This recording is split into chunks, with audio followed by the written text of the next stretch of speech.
en intestinales y extraintestinales, ¿ya?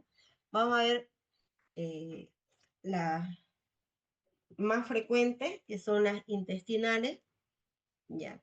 Ahora, recalcarles que las enfermedades producidas por parásitos, que las enfermedades infecciosas no son las más frecuentes, ¿ya? El orden de frecuencia de las enfermedades infecciosas va de la siguiente manera.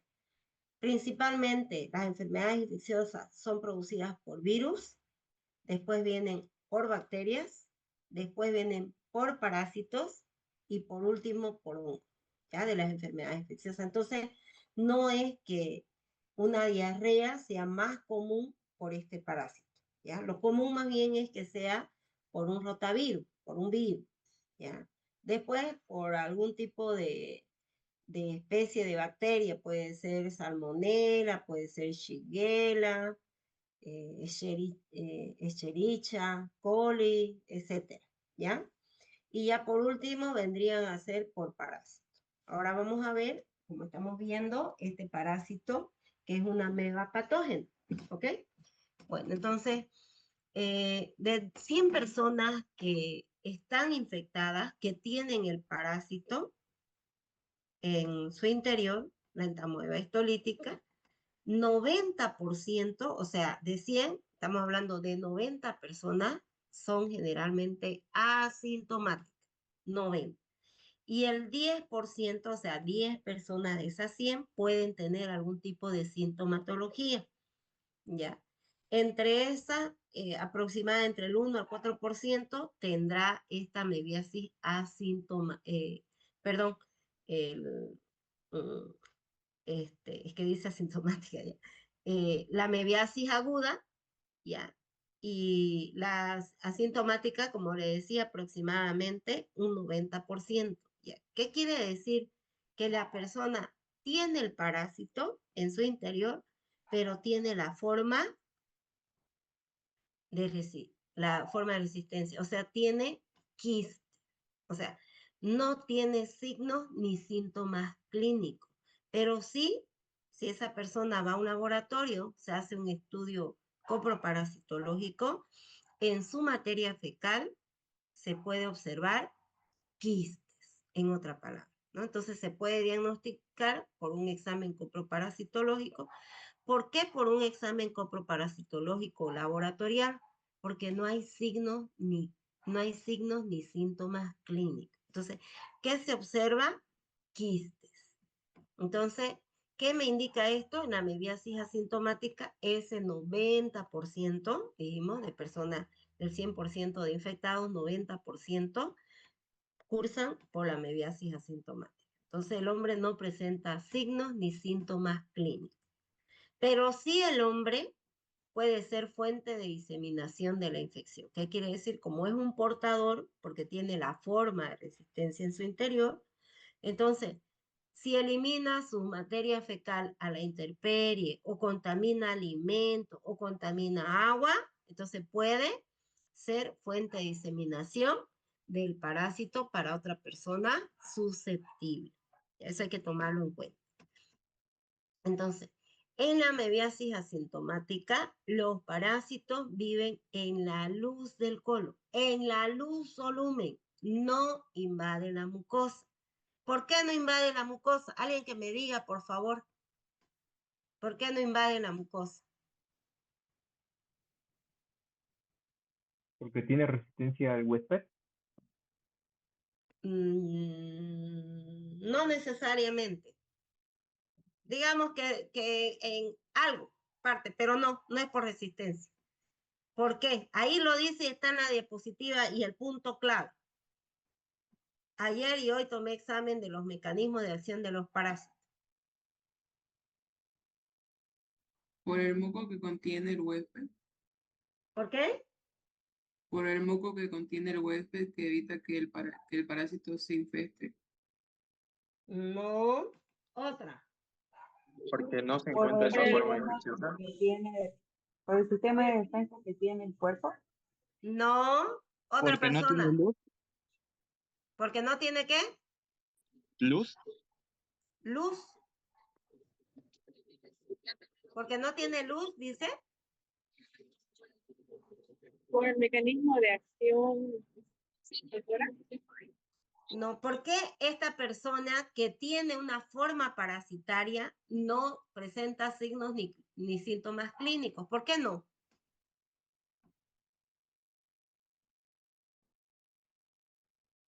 A ver, razonen. Porque el parásito está en su forma vegetativa. No está en su forma vegetativa, más bien.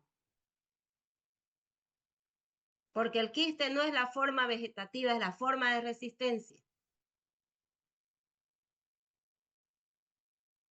Para que sea ¿Y una qué fuente de presenta? diseminación. No, es una fuente de diseminación. No es para que sea. No. ¿Por qué esta persona no tiene signos ni síntomas clínicos?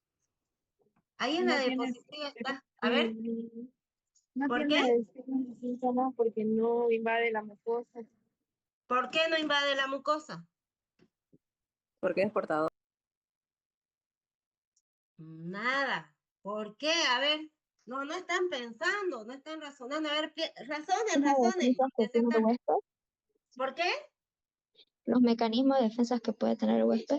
Nada tiene que ver el huésped aquí ahorita. Que no son aún trofozoitos activos que puedan liberar la toxina. Apellido, ¿quién es Al, usted? Alcócer.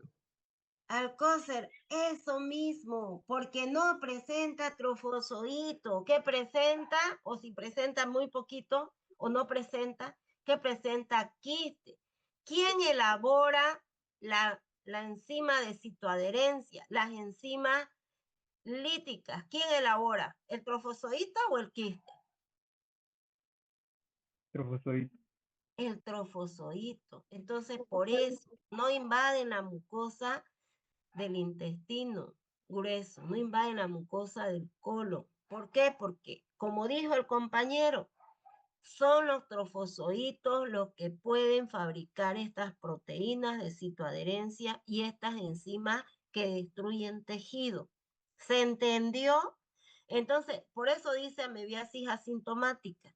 Como no hay trofozoitos, entonces no invaden la mucosa, no producen signos ni síntomas clínicos. ¿Quedó claro? ¿Quedó claro para todos, jóvenes y señoritas?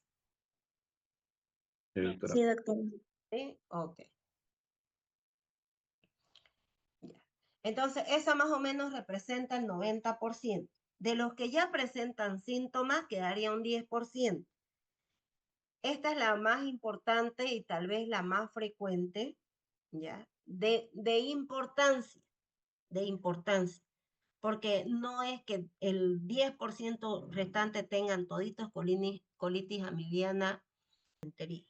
Y entonces, aquí estamos hablando entre el 6% más o menos, ¿ya? O depende, ¿no? Porque en la disentería se puede llegar del 1 al 4, y entonces si el 1% tuviera la colitis amibiana disentérica, entonces 9% representaría esta crónica, ¿ya?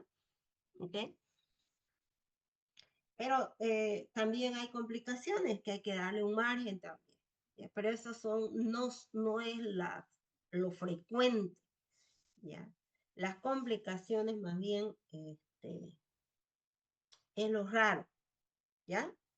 Bueno, entonces, aquí, como su nombre dice, no disentérica, ¿ya?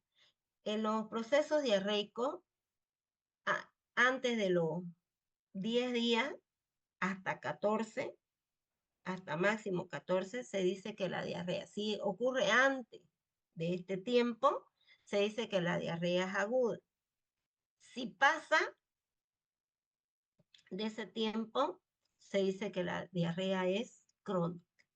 Entonces, aquí estamos hablando que puede darse una diarrea crónica cuando ya el organismo se ha defendido y ha podido defenderse y ha pasado de un proceso agudo a un proceso crónico, ¿ya? Entonces, en esta colitis amibiana no disentérica o crónica, pueden haber síntomas de colitis, de inflamación del colon, ¿ya? y puede presentar algo de diarrea, pero generalmente no hay síntomas. ¿Ya?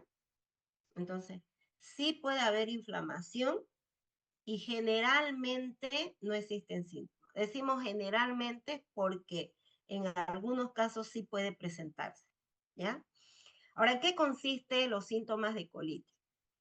El primero que nada, el dolor abdominal es de tipo en forma de retorcijón. ¿Ya? Entonces, ¿qué quiere decir esto? Hay un dolor, puede haber un dolor intenso y después desaparece, nuevamente puede volver ese dolor, desaparece. ¿Ya? A eso se conoce en forma de retorcijón. Hay cambios en el ritmo de la defecación de lo normal. Hay personas que van como el relojito, ¿no? Después de que consumen un alimento, a la hora, 2 horas, van al baño, después otra comida, van al baño, otras personas no. A veces una sola vez al día, eso es su, entonces aumenta, ¿ya? Puede haber un aumento o inclusive a veces hasta disminución en el número de posición, ¿ya? Entonces va variando. Puede haber ocasionalmente diarrea con moco, pero es, por decir, rarísimo, ¿ya? Generalmente dijimos que no hay síntomas de diarrea. Y puede haber algo de pus y tenesmo, pero en general lo que hay es más dolor abdominal. Y puede estar acompañado con esa sensación de que después de que consumió alimentos se siente muy lleno, entonces llenura postprandial, náusea, distensión abdominal, flatulencia y borborismo. Flatulencia son las presencias de gases, borborismo son esos ruidos que se producen a nivel abdominal más de lo normal. ¿Ya? Es que el paso de los gases, ¿ya? Puede producir unos ruidos más, siempre hay algo de ruido, pero en este caso el ruido es mayor, ¿ya? Porque siempre hay ruidos hidroaéreos, entonces, pero aquí es un ruido más intenso. Dudas que tengan en estos dos puntos. Ya, sigo entonces, si no hay duda.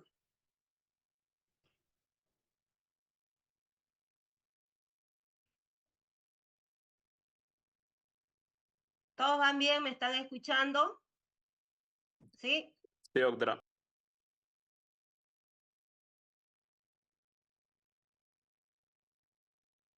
Ok. Entonces ahora vamos a hablar, este es el cuadro típico, ¿ya? Y el cuadro típico y el que es más notorio en la amebiasis disentérica o la disentería amebiana también se conoce, ¿ya? Por entamoeba histolítica. La colitis amebiana disentérica. ¿Por qué dice colitis? Porque hay inflamación. Bueno, amebiana porque es producida por una ameba, la entamoeba histolítica, y disentérica porque generalmente en este proceso agudo puede haber diarrea con sangre. ¿Ya? Ok. Entonces, ¿cuáles son los principales signos y síntomas? Primero, que son más de 6 evacuaciones intestinales diarias. No es que tienen que ser 6 necesariamente, son más, ¿ya? Más de 6. ¿Qué quiere decir? Pueden ser 10, 12, 20, 24 o 40 si ustedes quieren. ¿Ya? Más de 6 evacuaciones intestinales diarias. Al inicio, abundantes, blandas, líquidas, puede ir cambiando líquidas y luego empieza a disminuir la cantidad de materia fecal que elimina la persona. Entonces, luego de menor volumen. Cuando va pasando los días, peor si es un niño, hay más moco y sangre. ¿Se acuerdan que yo les dije? En la mucosa del intestino grueso, esas células cilíndricas, ciliadas, secretan un mucus, ¿no ve? Y porque están glándulas también ahí cerquita. Entonces, ese es el moco. Como ha eliminado tanta diarrea, tanta materia fecal y ha salido líquido o agua interna también, y de ahí se va eliminando, al final solo elimina ese glucocálix o ese mucus que secreta la célula cilíndrica, las células epiteliales, ¿ya? Entonces, por eso, y de tanto pus y tenesmo que presenta la persona, entonces elimina solo moco y sangre. Entonces, al inicio no se olviden, son abundantes, son blandas, son diarreicas o líquidas, y luego va disminuyendo la cantidad de materia fecal que elimina. Entonces, al final solo moco y sangre. ¿Ok? ¿Qué más acompaña? Pujo. ¿Qué es pujo? Una necesidad de defecar con mucho esfuerzo. ¿Ya?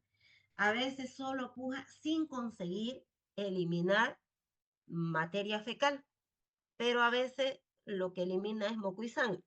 ¿Ya? Entonces, pujo. Y puede haber, como les decía, solamente pequeña cantidad y el muco y algo de sangre. A eso conocemos como esputo rectal. ¿Ya? ¿Qué más hay? Tenesmo. ¿Qué es tenesmo? Una evacuación nuevamente, pero dolorosa, con mucho esfuerzo, dolorosa. ¿Qué más acompaña a la diarrea mucosanguinolenta? Dolor abdominal. ¿Qué dijimos? Dolor en forma de retorcijón. A menudo se dice dolor tipo cólico. ¿Ya? Entonces, dolor en forma de retorcijón. Este dolor tiene una aparición intermitente, o sea, aparece bruscamente y desaparece. Vuelve a aparecer el dolor y desaparece. Este es el dolor en forma de retorcijón.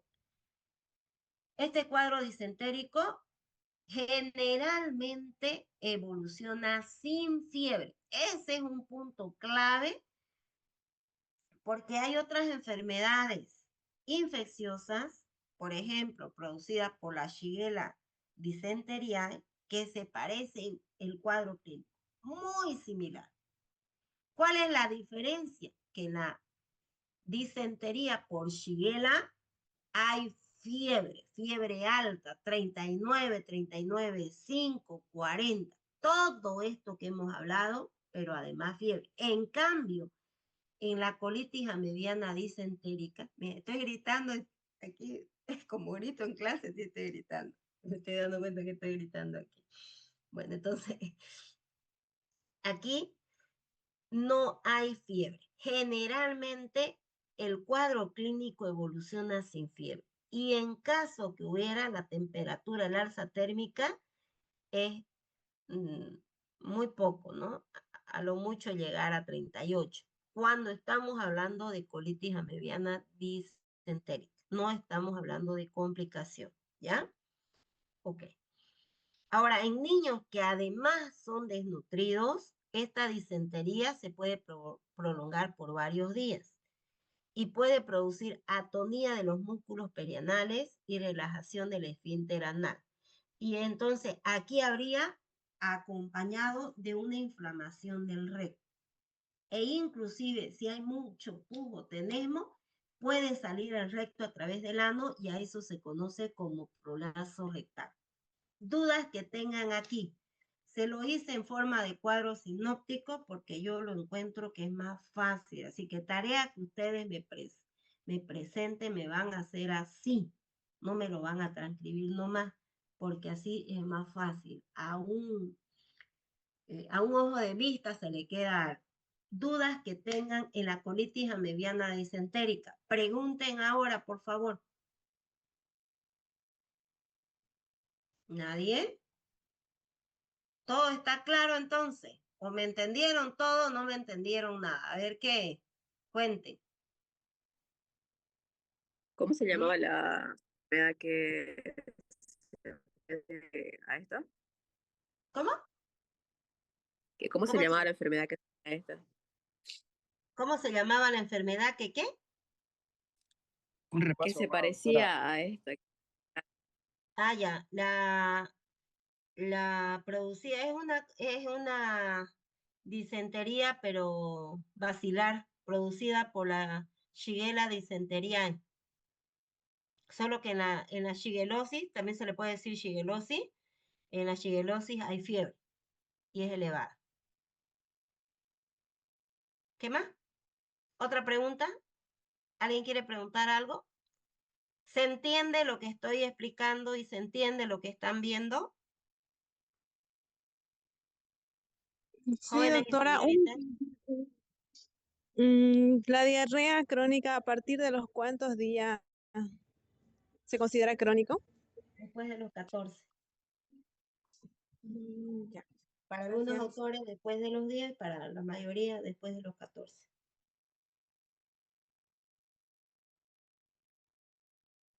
Aguda antes de los 14 días. ¿Ok? Ya. ¿Alguien más?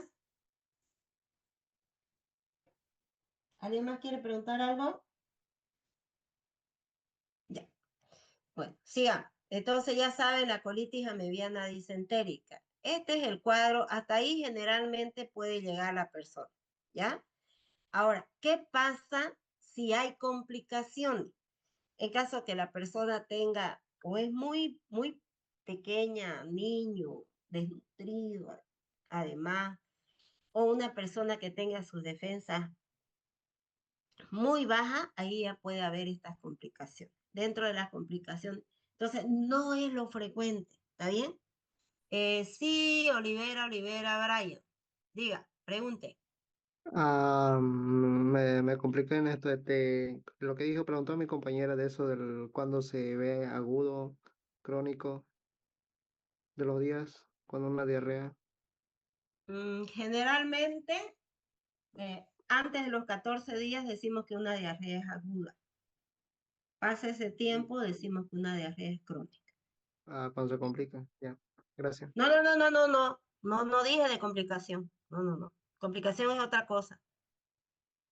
Fíjense, en este caso, la diarrea crónica, ¿usted lo ve más grave o menos grave que la aguda?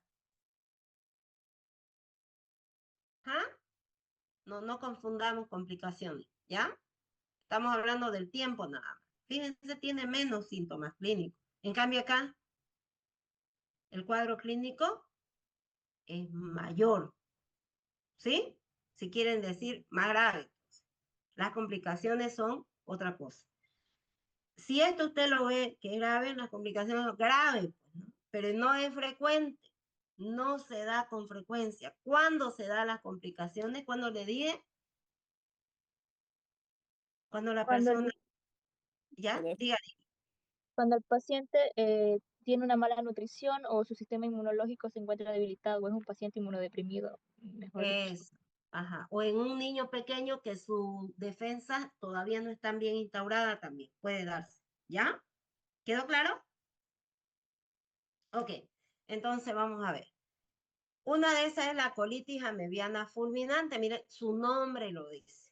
¿Ya? Aquí hay un dolor abdominal muy intenso. Te toca, hay resistencia a la palpación. Toca el abdomen, o sea, usted inclusive, ¿no? Percute el abdomen y hay dolor intenso, entonces hay un dolor intenso. Hay diarrea, tenesmo, vómito, anorexia, enflaquecimiento, atonía o hipotonía del esfínter anal, inclusive en esta colitis amebiana fulminante puede haber pasado el parásito, penetrado la mucosa, destruido un poco la submucosa, pasar a musculares mucosales e inclusive poder hacer algún tipo de perforación, ahí es más grave, ¿no? Entonces puede ahí ver shock y muerte. Por eso decimos fulminante, ¿ya? En la perforada, aquí ya se da más lo que les decía, ¿no? Pasar todo. Y si dice perforada, ¿qué pasó?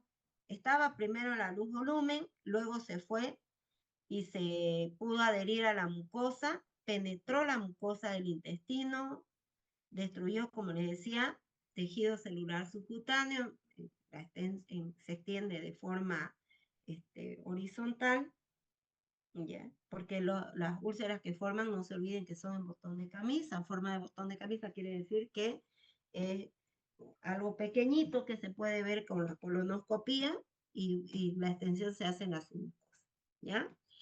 Entonces, aquí hay distensión abdominal y esta distensión abdominal viene acompañada por abombamiento y timpanismo. La percusión, entonces, se escucha.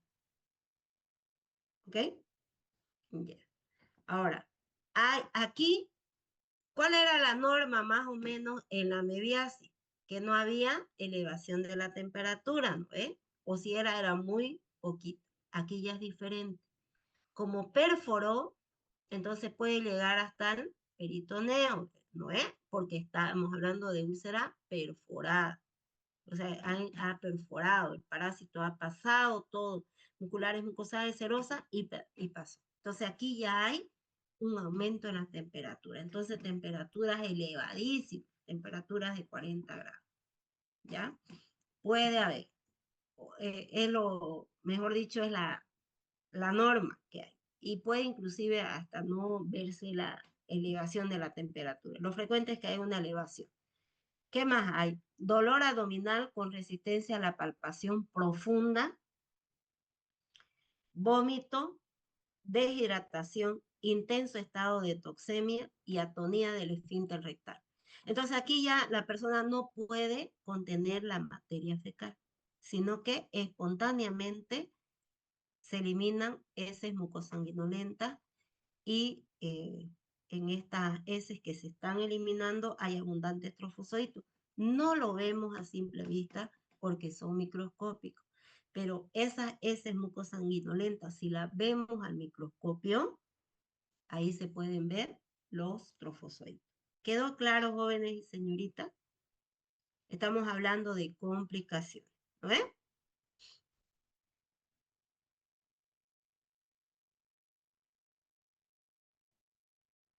Ok. El ameboma. El ameboma es una masa dolorosa palpable de tamaño variable que se encuentra localizada principalmente en ciego, sigmoide y recto, ¿ya? No tanto en colon, ¿no? Sino la parte más.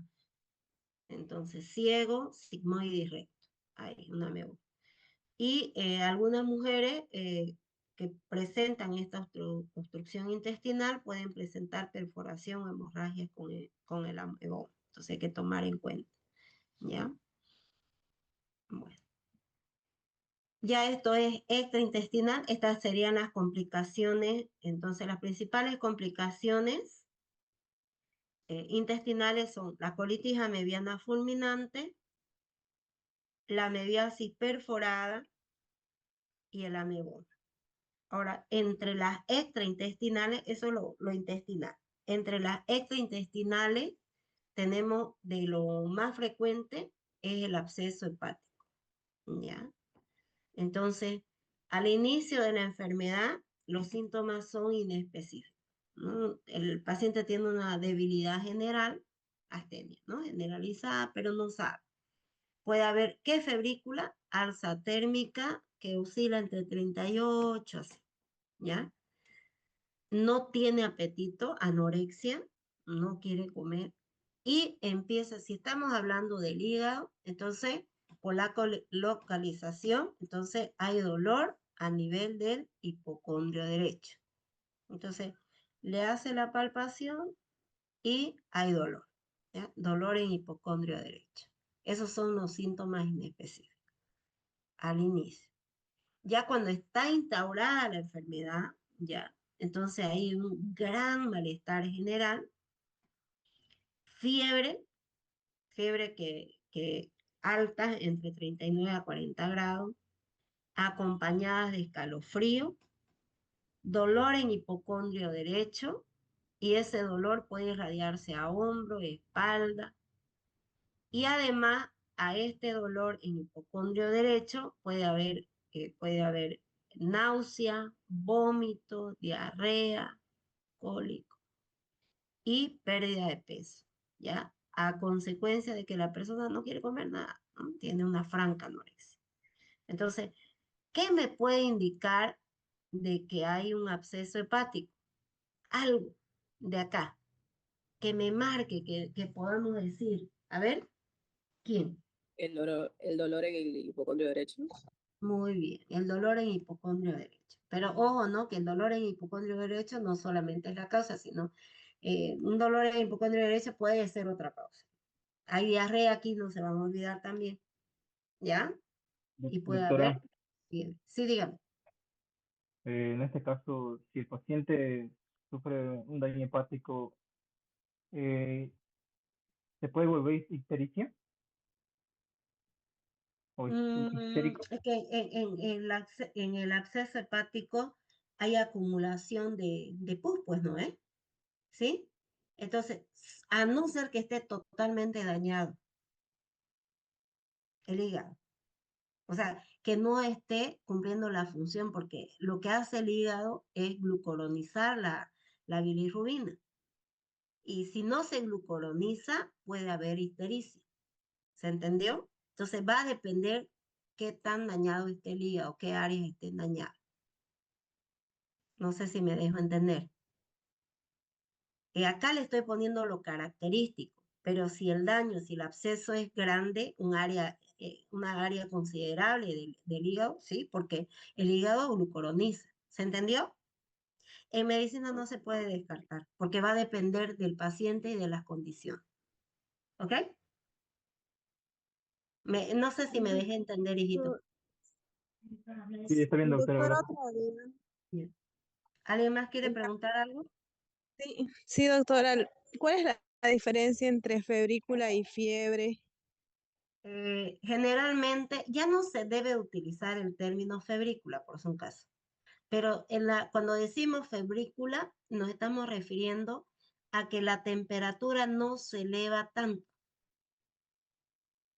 porque nuestra temperatura corporal nuestra para una persona adulta de 36,5 hasta 37,5, ¿no es? Porque un niño pequeño, 37,4, arriba de 37,4, ya usted le dice que tiene fiebre. Pero en un adulto, y cuando se eleva un poquito, pero le dije no más de 38, hasta 38, se elevó la temperatura, se elevó. Más de lo normal, sí, de lo que decimos de referencia, sí, pero no es tan alto a eso. ¿Se entendió? Sí, doctora. Gracias. Ya. Ok, ¿alguien más?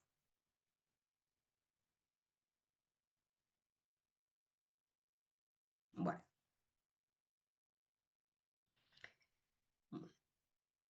¿Qué más puede haber?